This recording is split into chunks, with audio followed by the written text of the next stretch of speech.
Welcome to the PocketCodr output tutorial.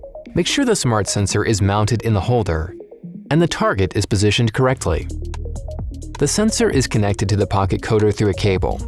Open the PocketCodr app and view the main interface, including the sensor info, live data graph, widgets, and internal sensor signals.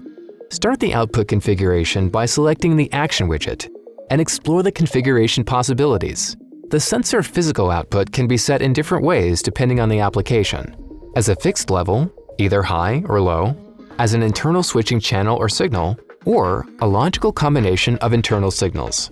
The widget will intuitively guide you through the necessary steps for the configuration of your choice. Here we will configure the alarm 1 to the output 2. Select Active and set the source to ALR1, which was already configured to turn on if the counter value is higher than 100. And turn the gear and see the lamp light up only when the alarm is activated after 100 teeth are counted. Congratulations! You successfully set the physical output on your smart sensor.